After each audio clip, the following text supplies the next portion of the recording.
Ya, kita mulai dengan membaca Al-Fatihah dan doa sebelum belajar.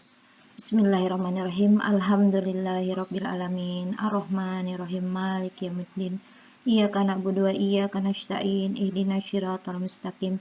Siratal ladzina an'amta 'alaihim ghairil maghdubi 'alaihim waladdallin. Amin.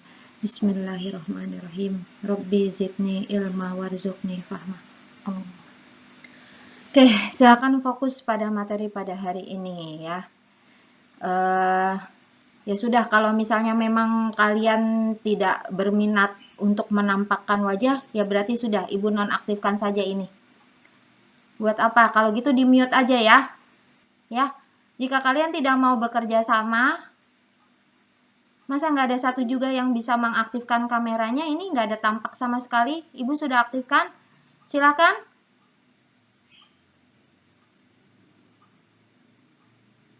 Masa nggak ada yang bisa satu juga?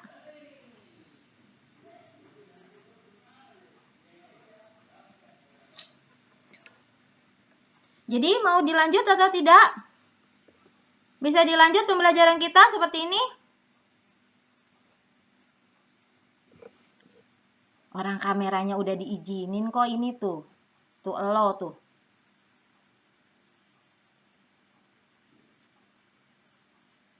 Gimana ceritanya mau?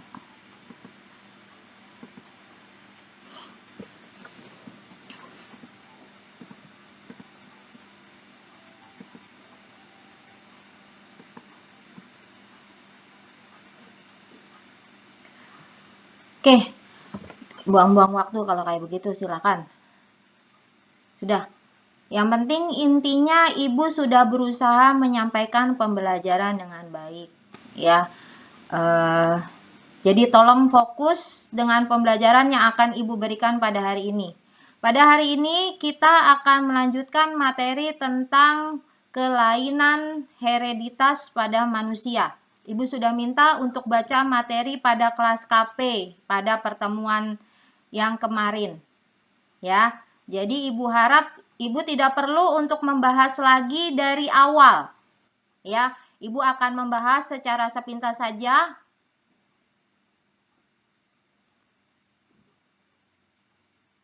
Ibu akan bahas secara sepintas saja materi kita pada hari ini. Ini ada yang iseng nih. Ini ada yang mati nih kamera Ibu ini. Mikrofon Ibu ya. Oke. Ibu akan hanya bahas secara sepintas saja. Ya, Ibu harap sudah dibaca. Jadi tolong kerjasamanya. Ya, ketika Ibu menyampaikan untuk materi minggu besok, ya, Ibu minta kalian sudah baca, ya mohon sudah dibaca dan sudah paham. Jadi supaya efektif pertemuan kita, tidak perlu lagi kita bahas dari awal, ya. Ibu hanya akan membahas yang perlu dan penting.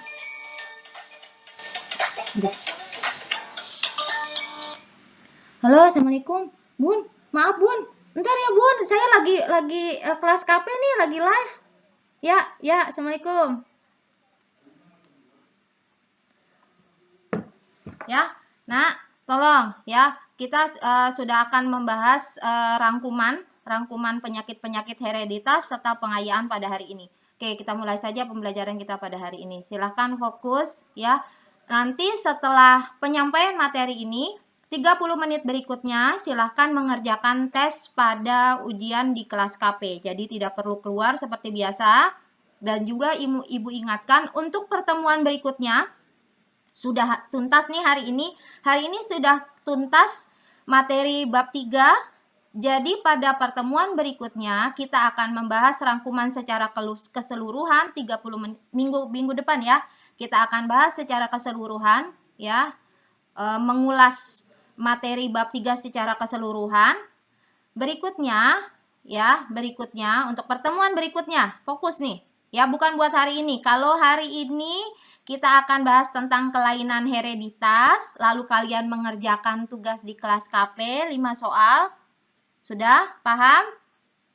Sudah paham? Ya, sudah paham belum? Hari ini tugasnya apa yang akan kita kerjakan? Nah, kan Ibu jadi kayak jualan ini. Nggak ada respon apa-apa ini, nggak ada suara, nggak ada gambar. Oke, silakan. Kalau begitu, hari ini akan dibahas tentang kelainan hereditas, selalu mengerjakan tugas di kelas KP, ujian 5 soal. Untuk pertemuan berikutnya, dengarkan. 30 menit kita akan mengulas secara menyeluruh ya tentang materi bab 3 secara keseluruhan. Lalu kalian akan diberikan ujian atau ulangan harian bab 3, tapi bukan di kelas pintar. Ya, untuk yang pertemuan berikutnya. 30 menit berikutnya ujian atau ulangan harian bab 3, kalian mengerjakannya via Google Form. Ya, yang linknya nanti akan Ibu berikan pada walasmu. Ya, nanti Ibu akan minta tolong untuk di-sharing di grup kelas. Oke, paham?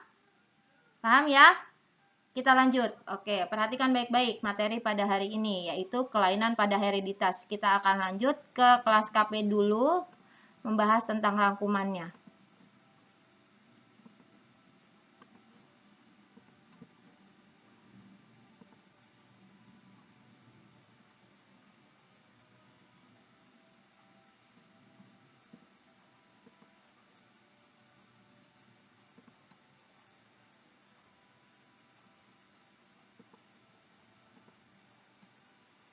Nih, kita akan masuk sini, kelainan.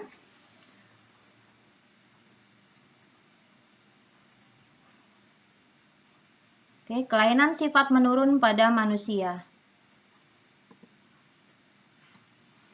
Konsep dalam pembelajaran ini Ini diantaranya yang sudah harus kalian baca.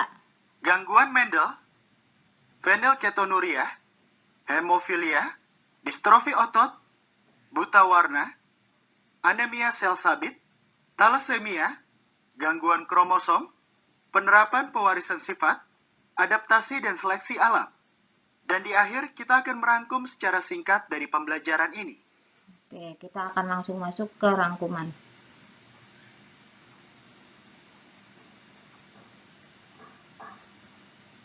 Sekarang, mari kita merangkum apa yang telah kita pelajari. Gangguan Mendel disebabkan karena perubahan atau mutasi pada gen tunggal. Beberapa gangguan Mendel yang umum adalah hemofilia, anemia sel sabit, buta warna, fenilketonuria, talasemia, dan lain-lain. Gangguan kromosom disebabkan karena kelainan dalam jumlah kromosom atau dalam pengaturan kromosom pada individu. Beberapa gangguan kromosom yang umum adalah sindrom Down, sindrom Klinefelter, sindrom Turner, dan lain-lain. Nah, jadi ini beda antara gangguan Mendel dengan gangguan kromosom. Pada gangguan Mendel terjadi mutasi pada gen tunggal, gen. Kalau gangguan kromosom disebabkan kelainan dalam jumlah kromosomnya, bisa berlebih, kurang, atau letaknya yang tidak sesuai pada manusia yang normal. Harusnya susunan gennya seperti apa, dia letaknya tidak sesuai. Ya, itu gangguan kromosom. Ingat, gen itu bagian dari kromosom, letaknya di dalam kromosom. Ya, pembawa sifat-sifat hereditas. Gangguan-gangguan Mendel ya, antara lain hemofilia, anemia sel sabit, buta warna, fenilketonuria, talasemia. Sedangkan gangguan kromosom berarti jumlahnya bisa berlebih, kurang, atau letaknya tidak sesuai adalah sindroma Down atau mongoloid, ya, sindroma Klinefelter, sindroma Turner. Oke. Kita lanjut ke istilah-istilah yang sudah kita pelajari, yaitu alel, ya, merujuk pada dua atau lebih bentuk alternatif dari gen, katarak, ketidakjelasan lensa mata. Oke, ini jenis-jenis zigot, ada yang heterozigot, berarti kode alelnya berbeda untuk satu gen, dua atau lebih kode. Kalau ini homo, ya, sama berarti satu jenis. Hipogonadisme, fungsi gonad yang tidak berfungsi, silsilah. Oke, pendalaman materi. Hemofilia dikenal sebagai royal disease karena terjadi di keluarga kerajaan Eropa. Ini fenilketonuria banyak terjadi di daerah Turki. Anemia sel sabit banyak terjadi di Afrika, Karibia, Timur Tengah, dan Mediterania. Ini Hari Sindroma Down sedunia. Oke. Berikutnya Ibu akan tayangkan materi pengayaan.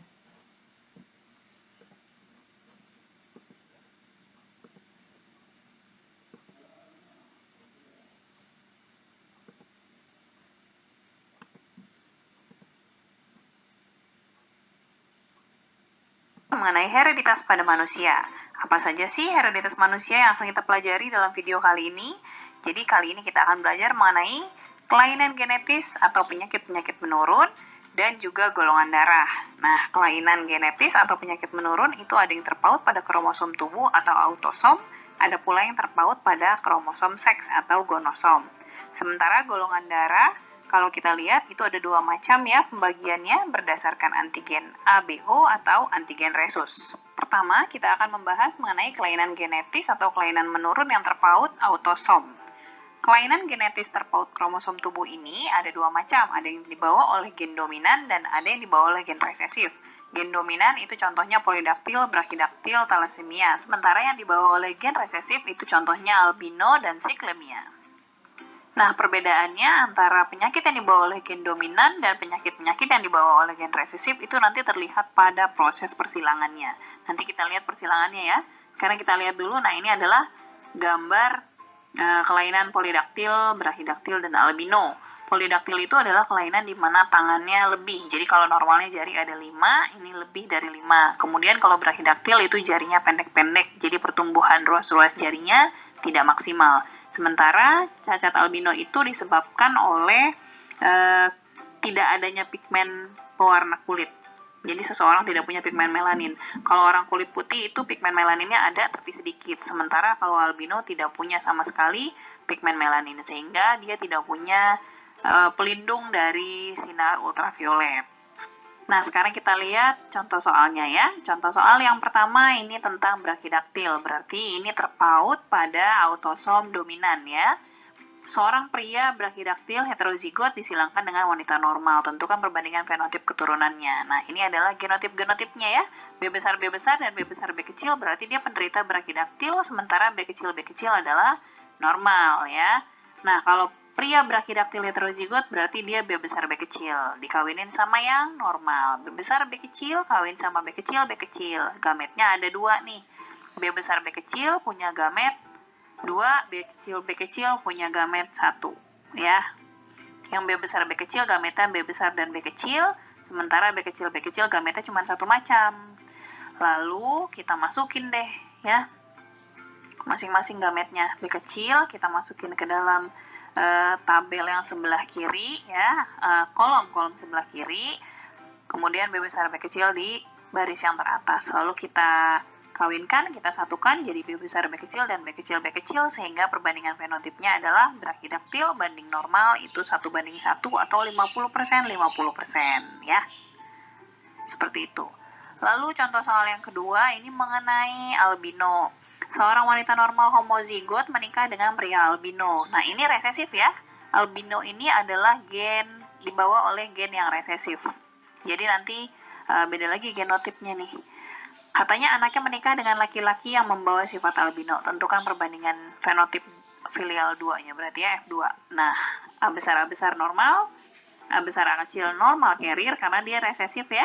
A kecil baru albino. Katanya wanita normal homozigot berarti A besar, kawin sama pria albino A kecil. Dikawinin nih, ternyata karena yang A besar sama A kecil ya pasti anaknya A besar A kecil ya. Satu gede semua, yang satu kecil semua, jadinya A besar A kecil. A besar A kecil itu dia fenotipnya normal, tidak albino, tetapi membawa sifat albino ya, sehingga disebut normal carrier. Terus katanya anaknya itu menikah dengan laki-laki yang juga membawa sifat albino, berarti A besar A kecil kawin sama A besar A kecil juga, sama-sama pembawa sifat albino ya. Masing-masing punya 2 gamet, yaitu A besar dan A kecil.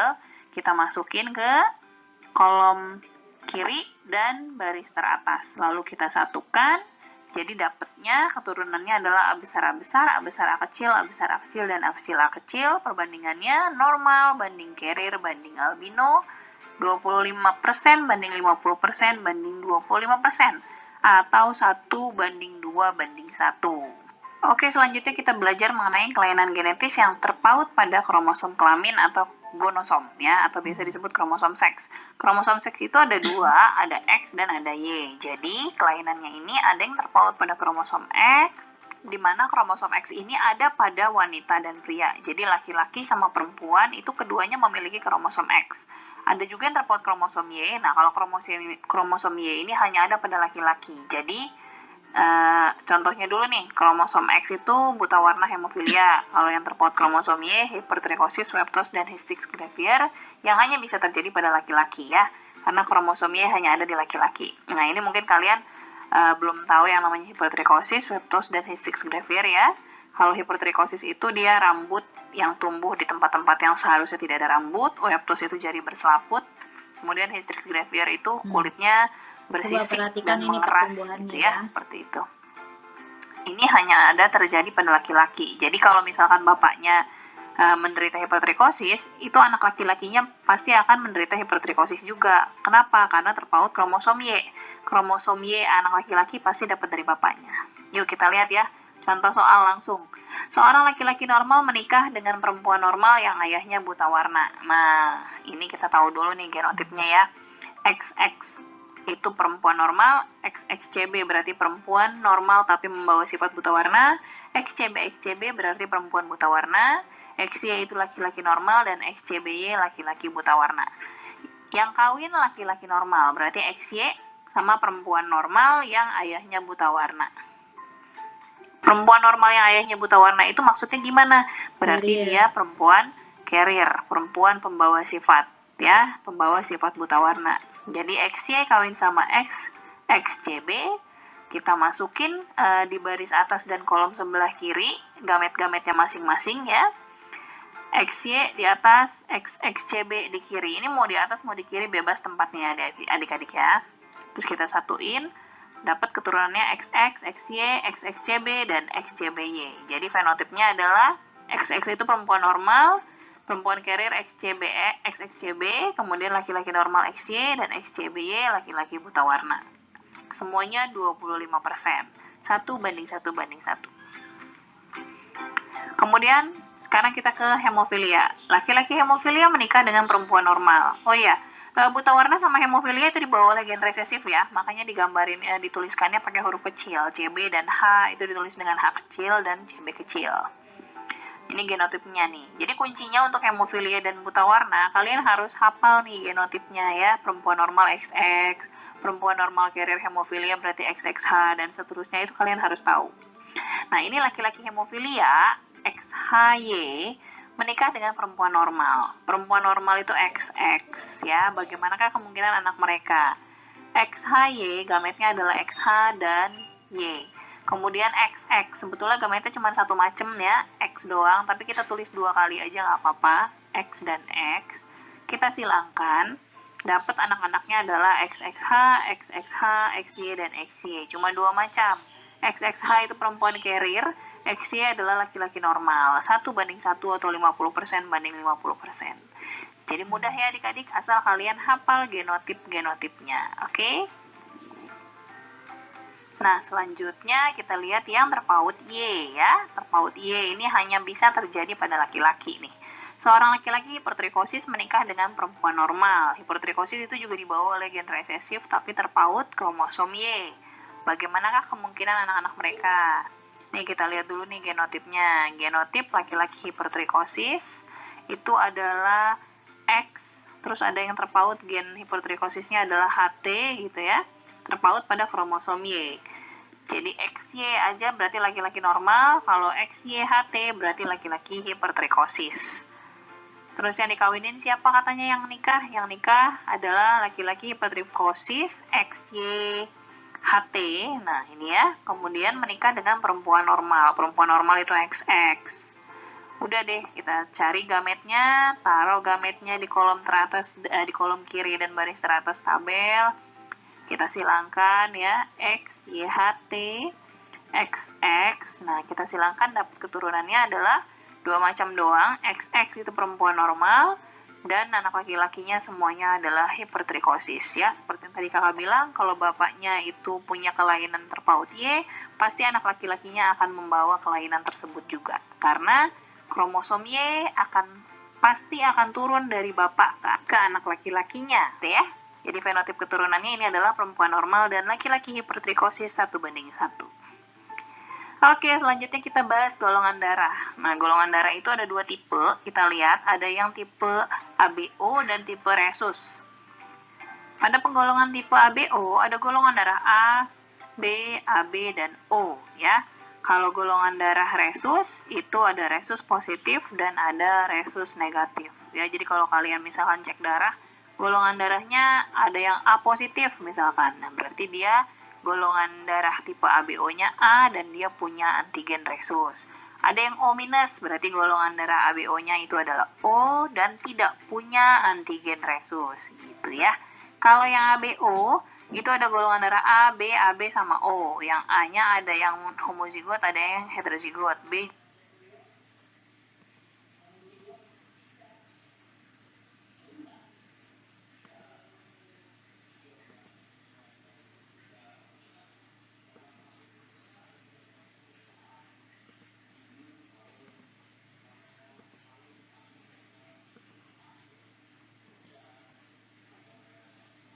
juga yang homozigotnya IB-IB, heterozigotnya IB-IO. Kalau AB itu pasti heterozigot IAIB. Golongan darah O itu IO-IO aja, berarti homozigot aja kemungkinannya. Ya, sekarang Kalau udah yang ada suaranya. resus, ada resus positif, kemungkinannya homozigotnya RH besar, heterozigotnya RH besar, RH kecil. Resus negatif, RH kecil, jadi pasti homozigot ya, resesif. Yuk kita lihat langsung contoh soal.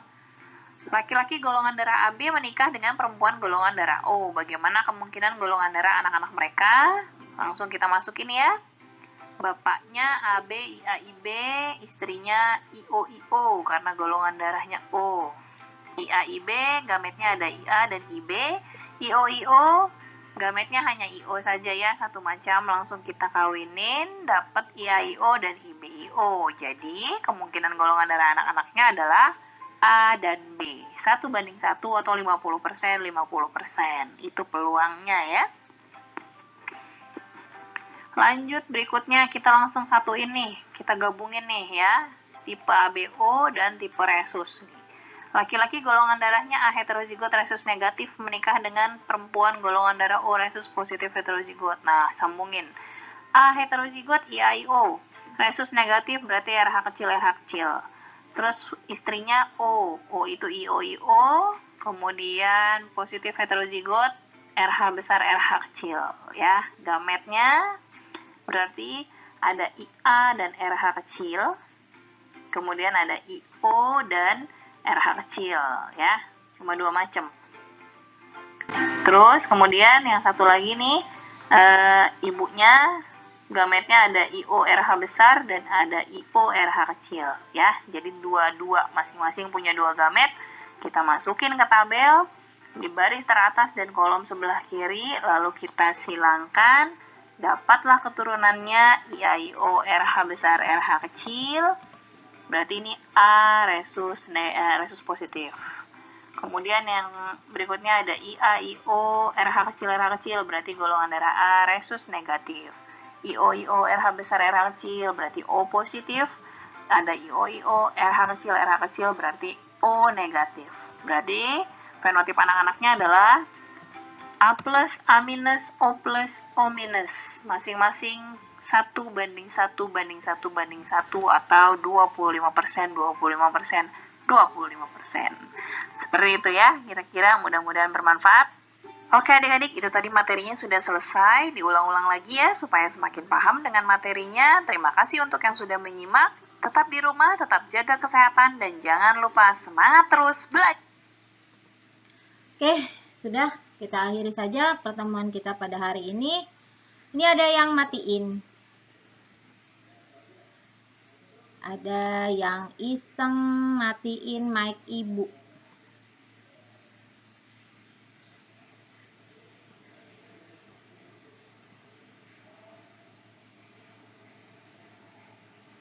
Oke, udah.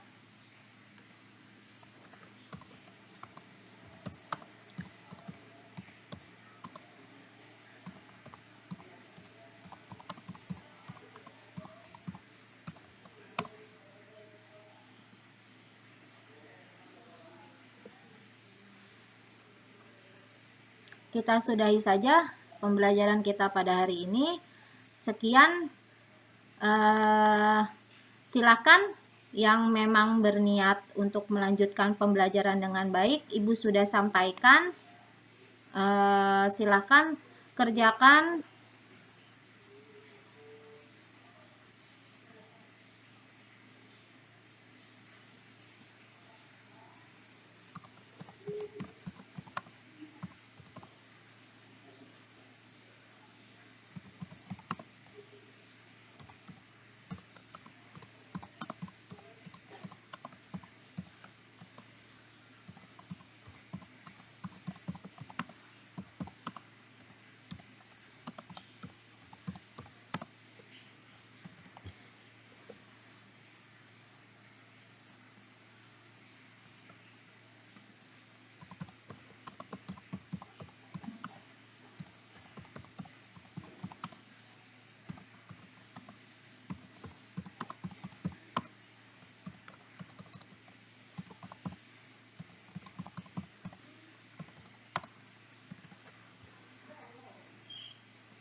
Oke, terima kasih. Wassalamualaikum warahmatullahi wabarakatuh.